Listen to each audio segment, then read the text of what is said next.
Yesterday we talked about the communes and communal living where people lived together and shared everything and used free love and free everything. The center of the counterculture and the most famous of these communes was in the Haight-Ashbury district in San Francisco. There's a whole song written about it called San Francisco. In the streets of San Francisco, gentle people with flowers in their hair. The event that probably most shows the overall feeling of the counterculture movement was Woodstock, which I'm sure most of you have heard of. Woodstock was a giant music festival. It lasted for several days. It was a free festival. 400,000 people showed up. Despite the huge crowds, it was very peaceful and well organized, and kind of went off without a hitch overall. I'm going to switch to the next slide, pause if needed. Here's some pictures from Woodstock. You can see the rows and rows and rows of cars, people just hanging out. Some of the artists who performed at Woodstock. Crowd views of Woodstock. So the hippie movement began to kind of decline. The drug use led to addiction. They didn't have jobs, so there was no means of supporting themselves. You have spread of STDs. The lack of rules led to conflicts among people. But the counterculture led to people becoming more casual in the way they dressed, more open-minded about lifestyles and social behavior different than their own. People were more willing to talk about sex. People explored topics that were once taboo, things like drug use and interracial relationships became more common because of the counterculture movement. The counterculture movement also led into a rights movement, which we'll talk about on the next page, on page 22 in your packet, but pause here if you need more time to write.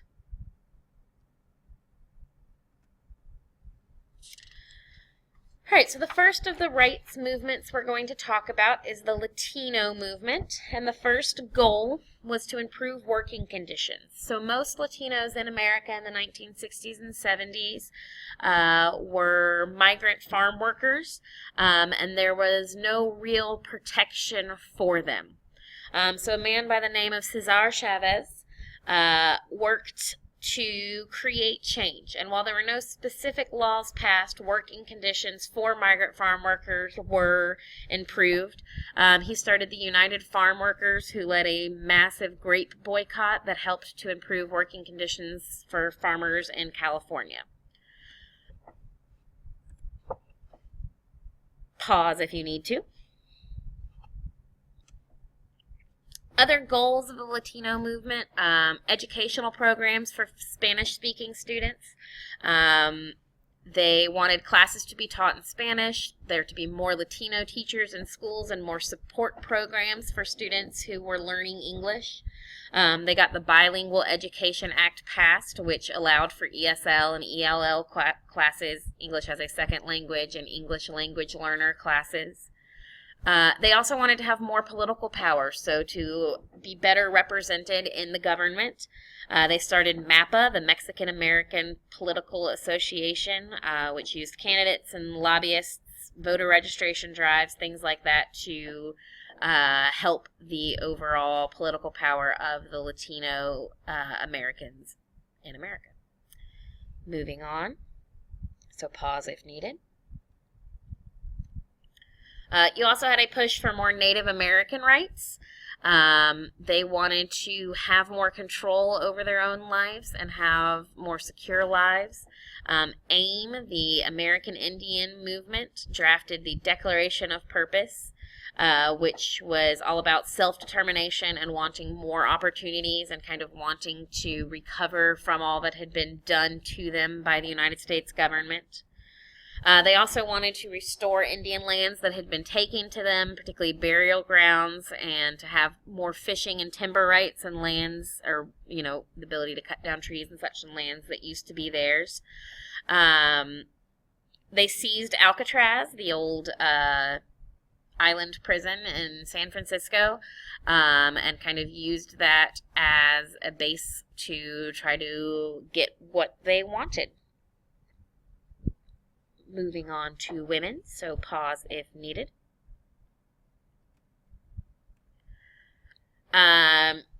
Women had faced discrimination both in the workplace and in social activism. In the workplace, they had wage and job discrimination, the idea of the glass ceiling, that there is an invisible ceiling that keeps women from moving past a certain place within a company. In social activities during the civil rights and anti-war movements, they were often not taken seriously, and things like that. They would get together to have conscientious raising meetings where they would talk and discover that they shared common experiences, and that the way that they were treated at work is similar to the way that lots of their female counterparts were treated at work.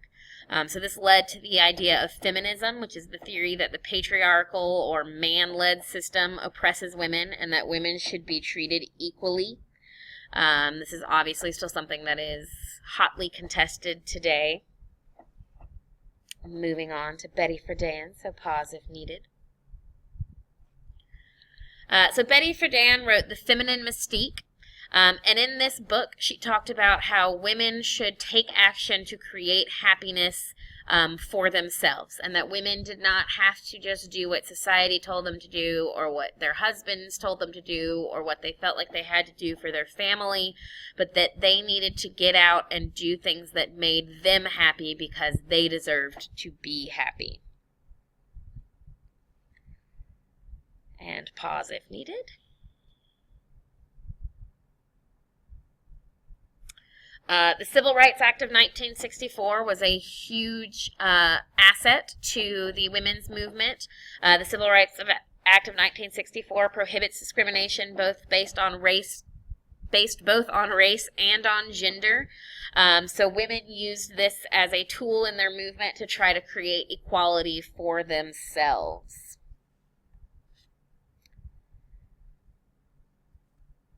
Flipping over to page 23, so pause if needed. NOW is the National Organization for Women. It was a group that fought for the movement's social and political goals. This is essentially the NAACP for the women's movement as opposed to the African American movement. Gloria Steinem's Miss Magazine showed current issues from the feminist perspective, which was different than things like Ladies' Home Journal or 17 or things like that pandered more to what society said women should care about: having a clean house, being a good cook, how to be a good wife, and it showed current issues and helped to organize the movement.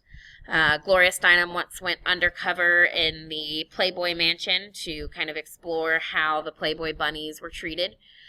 So if any of you are Legally Blonde fans, when Elle Woods goes to the costume party as the Playboy bunny and says that she is Gloria Steinem, that is what she's referring to. Moving on to the EEOC. The EEOC is the Equal Employment Opportunity Commission. This was part of the Civil Rights Act of 1964. This prevented people from not being hired because they were females. Title IX is another big thing that helped the women's rights movement.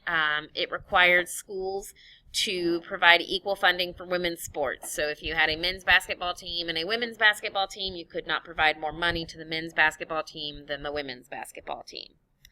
In terms of the Supreme Court and women's rights, Roe v. Wade legalized a woman's right to abortion, another issue that is still hotly contested today.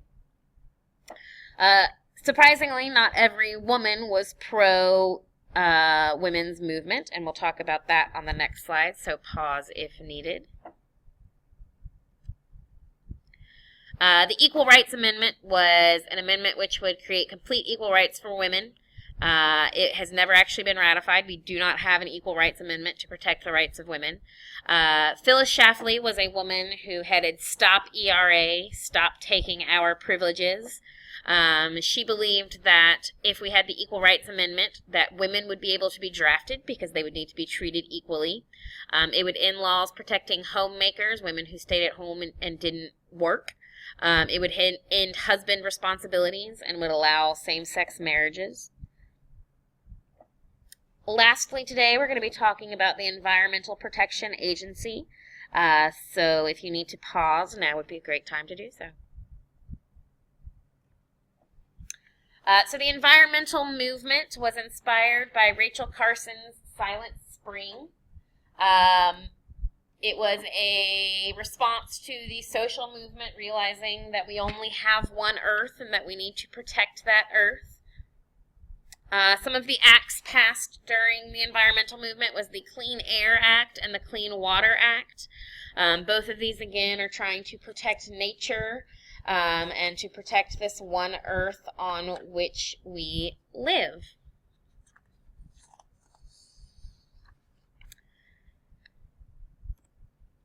Pause if you need to.